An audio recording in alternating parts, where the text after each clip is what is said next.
I'll go back to the beginning. Alright. Hang on, I will wait. Jacqueline.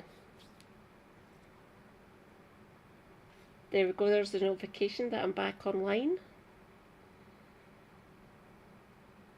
Jacqueline, darling, are you there? Brody, hello. I am here. That is Bojo. Haha, nee. I will wait. For both of your sakes, you need to see this video. I will go into a deeper dive later on because I'm still researching how to actually show how Operation Legacy affected me personally in my life, or my academic life, really. I hate Operation Legacy for obvious reason, but everyone needs to see this. She speaks not knowing if anyone can hear her. Rejoice, your mad Scottish woman is back.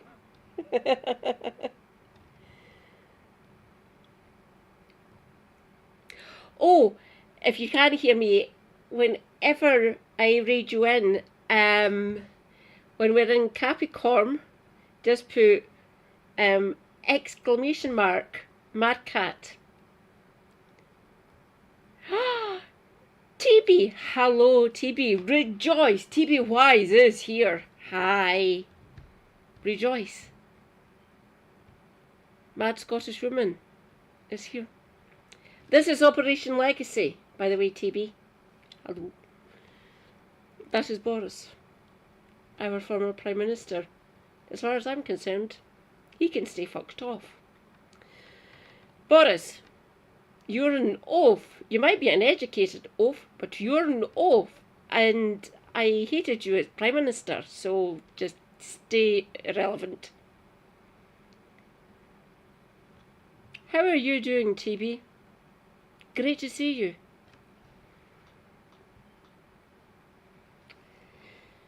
I will wait to see if Brody and Jacqueline are still here. I am sorry, comrades.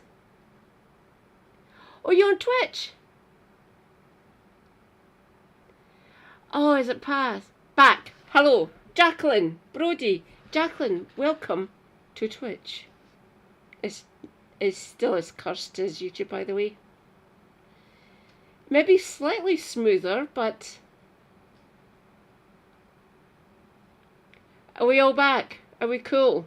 Operation Legacy. Jacqueline, Brody, TB is here. Where did I first meet you? I want to see James from the motherfucking internet. Jacqueline, maybe? As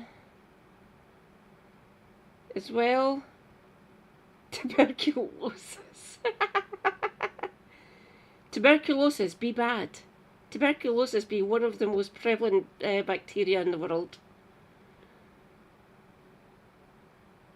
Yay! I have my people. Shall we continue? Jacqueline, Brody, Operation Legacy. It be cursed. Oh, is it Ferret? Jacqueline, Brody. Go and check out The Ferret King. Usually at the weekends. He is an aviation intelligent person. Knowledge. He used to be an air traffic controller. He is disabled. He is based.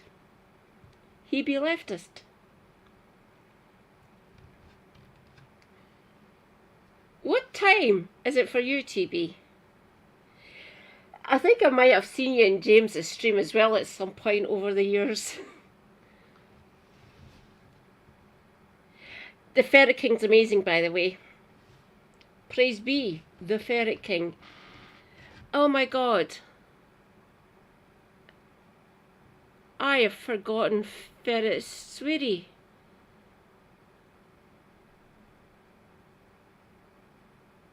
Scribbles! Oh, sorry, Squibbles, sweetie. Scribbles is his wife. Scribbles is based. She be British. She be married to a Texan.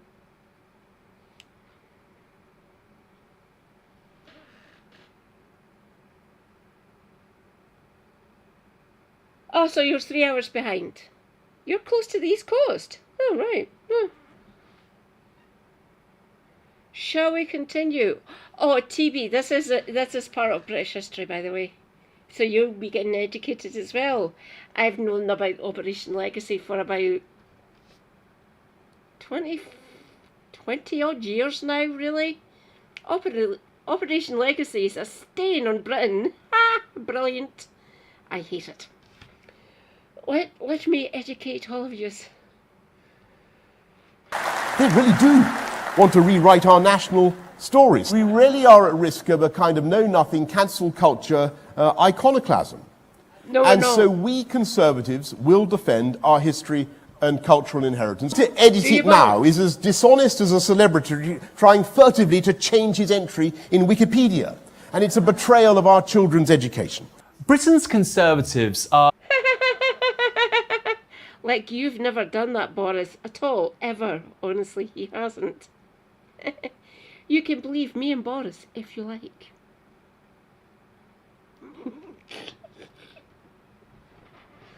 He's such a disingenuous bastard, I swear to God. I still can't believe that man was our fucking Prime Minister. Boris, stay irrelevant. Yeah, damning indictment, isn't it, Brodie? Will you be up here in time for the Holyrood elections? If you are, and obviously I'll be educating all of you about it. I'm probably going to try to end myself streaming about the Holyrood elections. Victory! Ha ha! First and foremost, when you get up there, please vote out the general election. Alistair Carmichael, he'll be your MP. He is a wanker, obviously. Yeah! Damning, isn't it? Her or Kid Starver. They're both equal in my eyes now, oddly enough. As a Scot, I will never say her. I will take anyone, even Beelzebub or Lucifer or whatever other name you want to use. I would take the literal devil instead of her or Starmer at this point.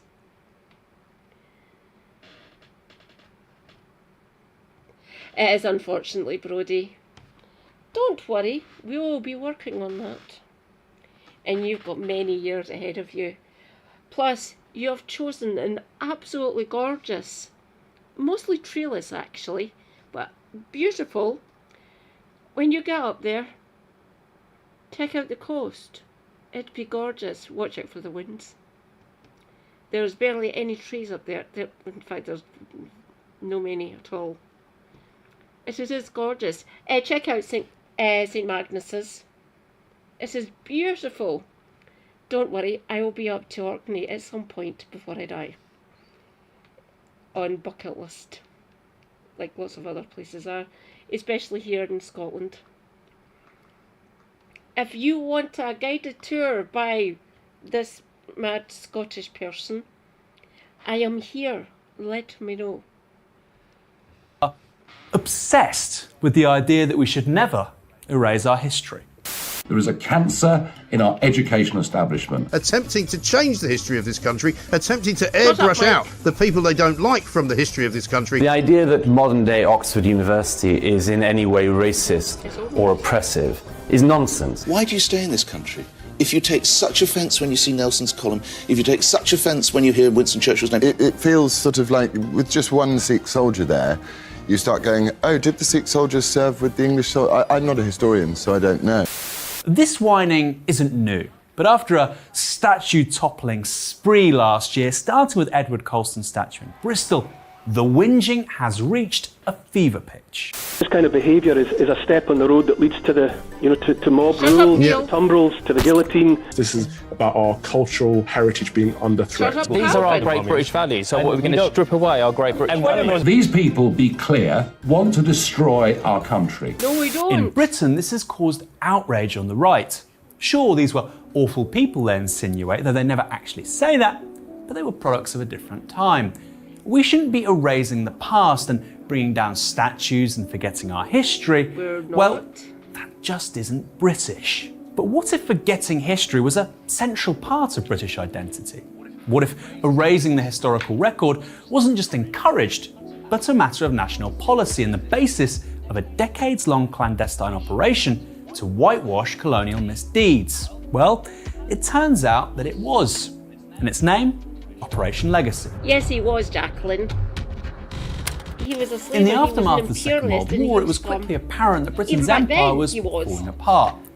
This came as something of a shock. After all, as recently as 1939, it had arguably been the most powerful empire in history, exercising control over a quarter of the world's population.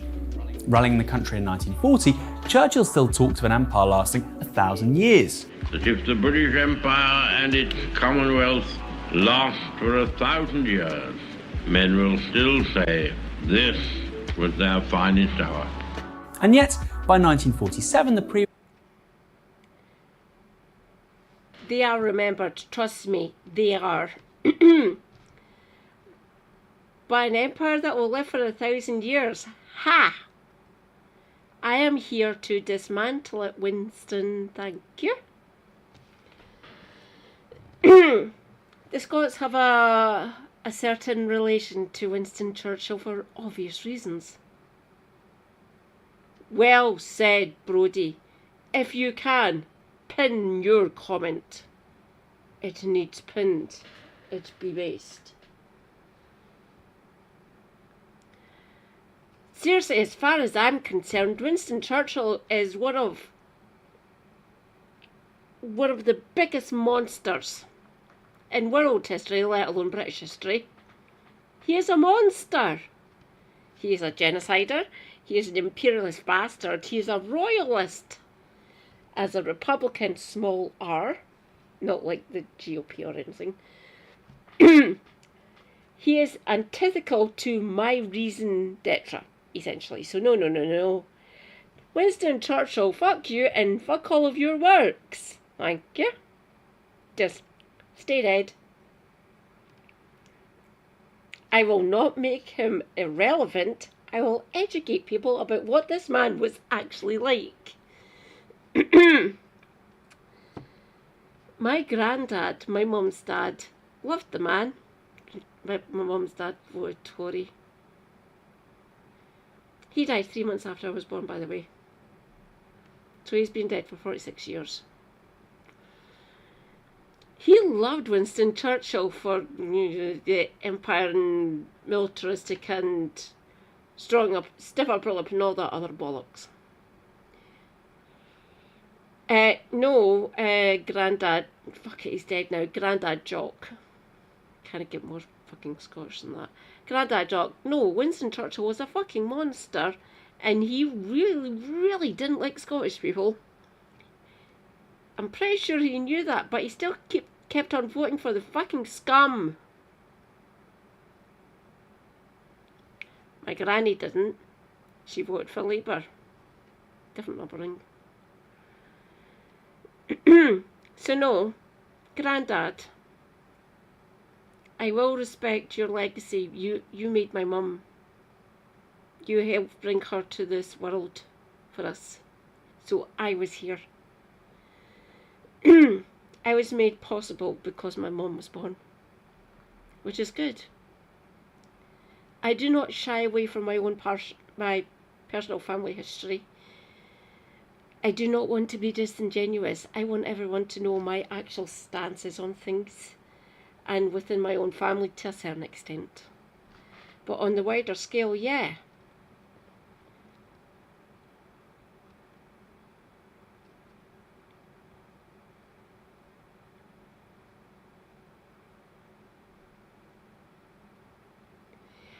Correct, yeah. Correct, Jacqueline, yeah.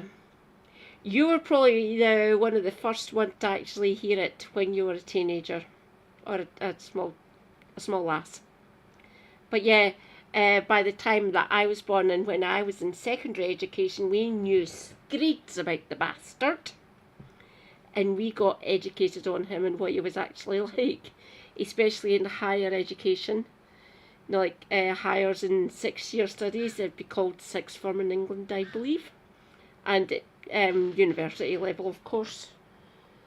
Our own personal research about the man. So yes, I know lots about this bastard. Oh, God. Previously unthinkable happened as India gained independence. A year later, British troops pulled out of Palestine, and the manner of both withdrawals created scars which remain with us today, the standoff between India and Pakistan being one, and the Israel-Palestine conflict being another. A hallmark of such retreat was the destruction of official records. During the partition of India in 1947, one administrator observed how the press greatly enjoyed themselves with the pool of smoke which hung over Delhi during the mass destruction of documents by the British. And after the withdrawal from Palestine was announced, Sorry, comrades, I will be back momentarily. Give me 1 or 2 minutes.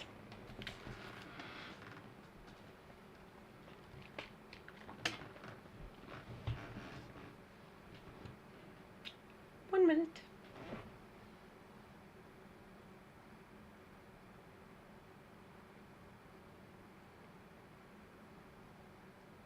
Oh, yeah. If everyone's up for it, could actually do a deep dive into that bastard if you like.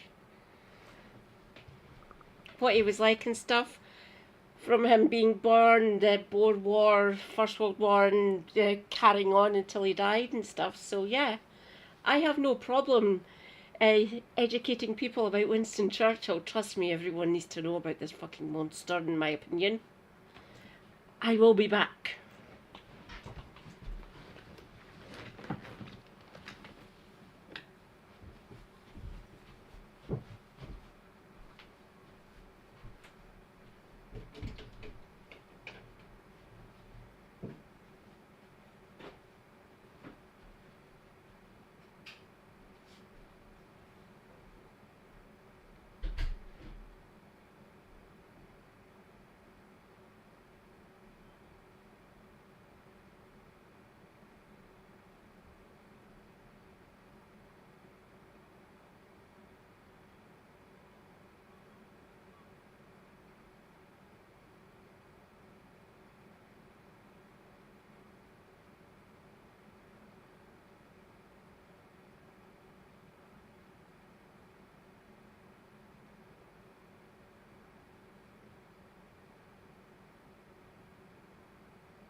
Rejoice, your mad Scottish woman be back.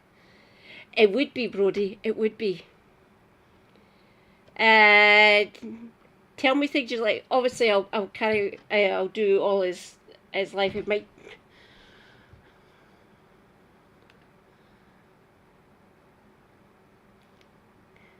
Between 8 and 10 hours, all told, from birth to him croaking it, essentially.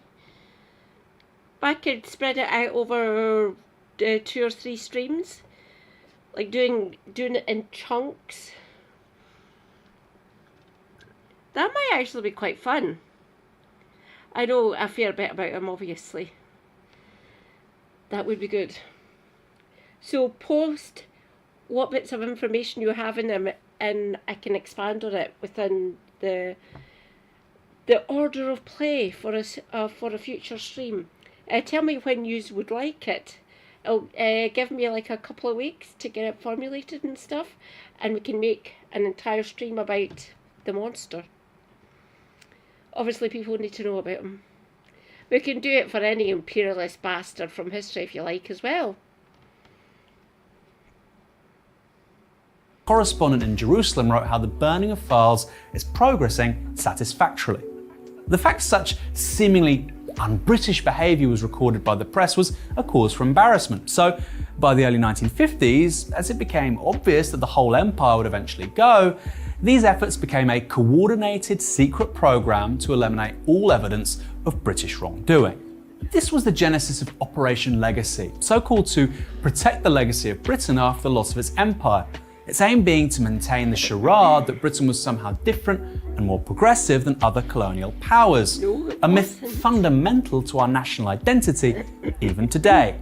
The British put in a system that actually brought about education, that actually brought about partial emancipation of women, that actually brought about democracy. It's time to stop seeing empire as a dirty word. One example.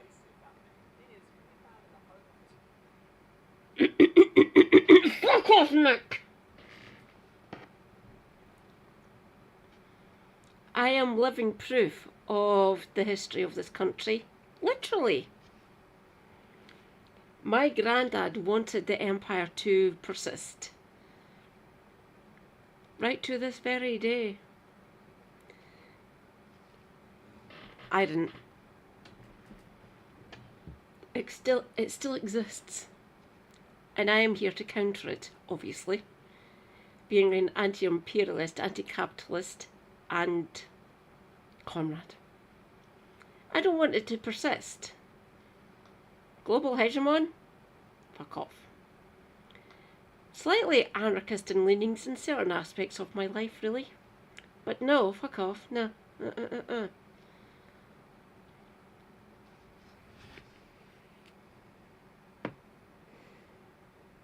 Example of how pervasive that myth is can be found in the Home Office Guide for the UK citizenship test.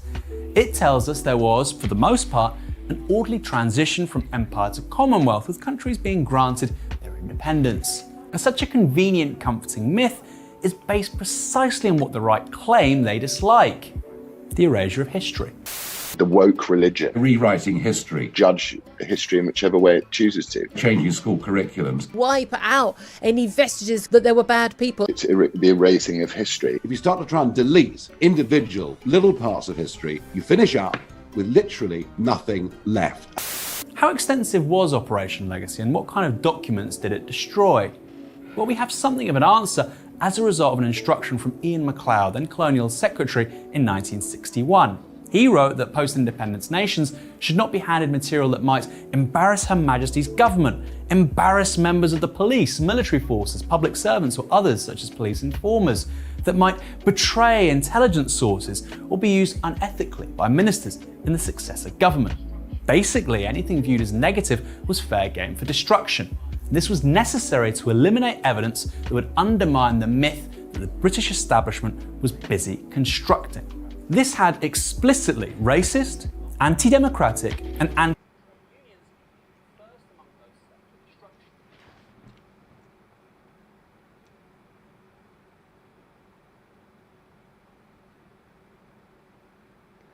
Oh, you're welcome.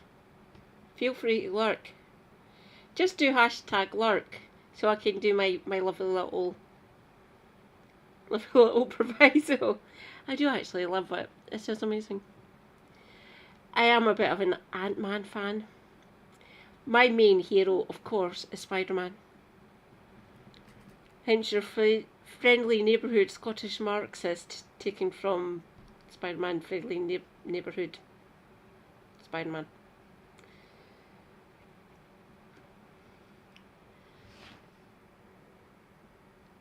Anti-worker aspects, with long-held documents on political parties and trade unions, first among those set for destruction.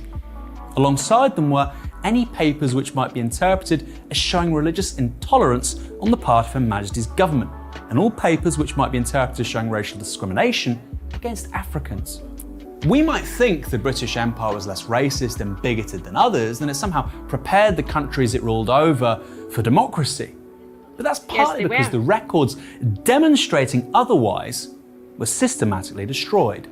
Here's another myth. Compared to the US before the Civil Rights Act of 1964, Britain likes to think of itself as superior on issues of race. That makes some sense, given certain states in the US prohibited the cohabitation and marriage of whites and non-whites until just 60 years ago.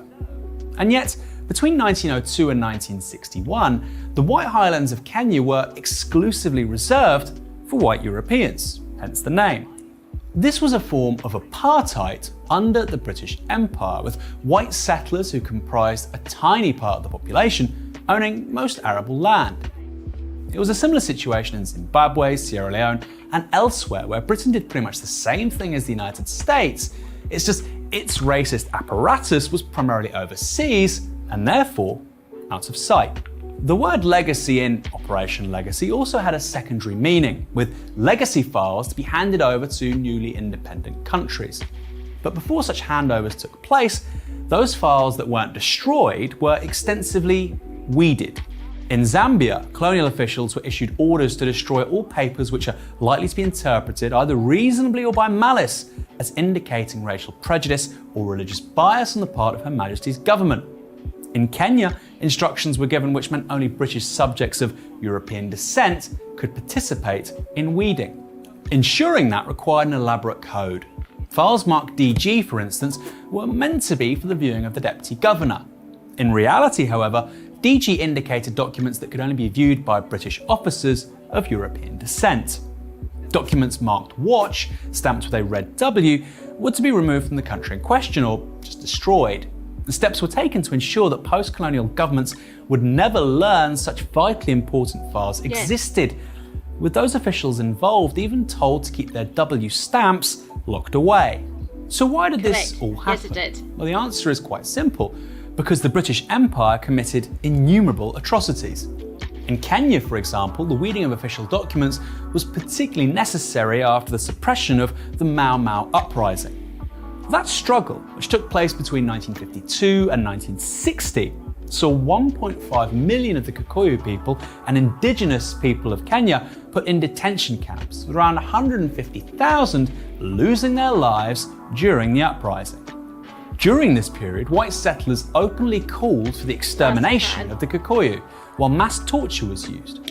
It should come as no surprise then that on visiting Kenya in 1955, Labour MP Barbara Castle compared the regime's attitude to Nazism. Some documents from the era survived, however, stashed away at the secretive Hanslope Park. But these were only revealed in 2011 after a lawsuit brought against the British government by Kenyan torture survivors. Their case was partly based on oral testimony gathered by Harvard academic Caroline Elkins, and what emerged from the migrated archives confirmed their accounts of systematic abuse and torture. Yet these files were a mere fragment of what should have been found. Expecting around 240,000 files, Elkins only uncovered several hundred. Yet even this was enough, and after multiple defeats in court, the British government finally moved to settle the case. I would say it is not quite enough because of our punishment which we had, because for some years which we have been punished, it did not pay off. It's important to say that such an admission of the truth happened against all of the odds. What other stories like it will never be uncovered? And what's more, given the nature of Operation Legacy, the apology from the British government is essentially meaningless. Britain's problem is that it was caught. Similarly, in Aden, in 1967, there was an orgy of burning when the British departed. As with Kenya, this made sense given the widespread use of torture by the British, something documented by Amnesty International in 1966. A number of people died in captivity, though we don't know how many, because the records have mostly been destroyed or remain inaccessible. Meanwhile, in Malaysia, while fighting an insurgency after World War II, the British used concentration camps and Agent Orange, inspiring the US to adopt similar tactics against the Vietnamese. Here too, documentary evidence was destroyed, and in 1957, one official reported how 5 lorry loads of documents were incinerated at a naval base in Singapore. What was so appalling that those documents had to be destroyed and the past erased? After all, as we hear so frequently, doesn't Britain care about the truth? Doesn't it care about history?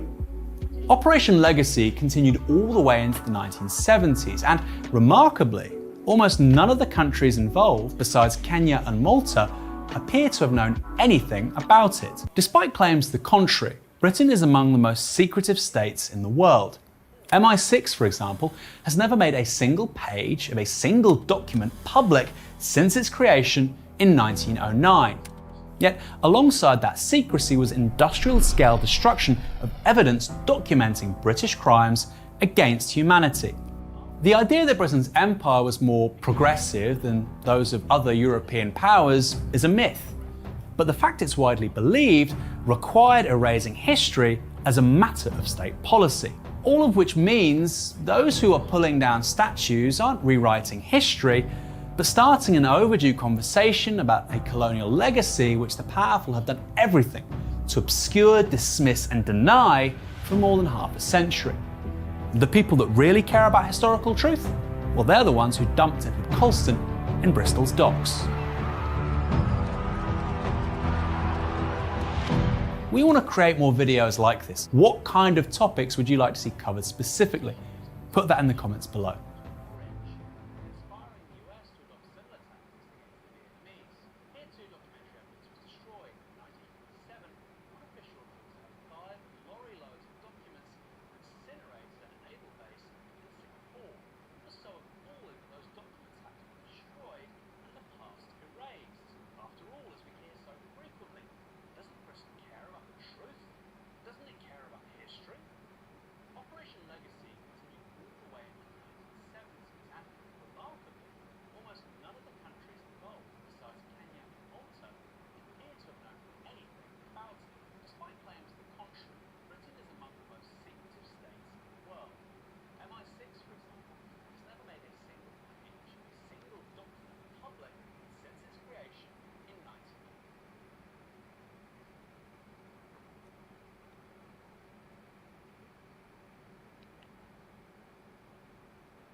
Let us go and annoy Raptor. Right, so that power bone.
Thank you, my friends and comrades.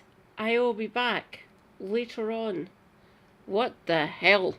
Yeah, I'll go Venom. Somebody else said.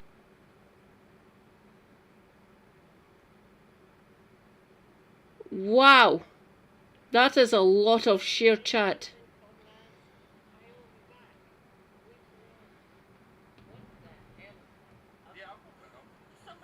At least she does useful stuff, and I said, I will be back later today. Wow. That is a lot of sheer chat. Stay based. Hydrate. Self-care. what, like pollute the planet with her fucking...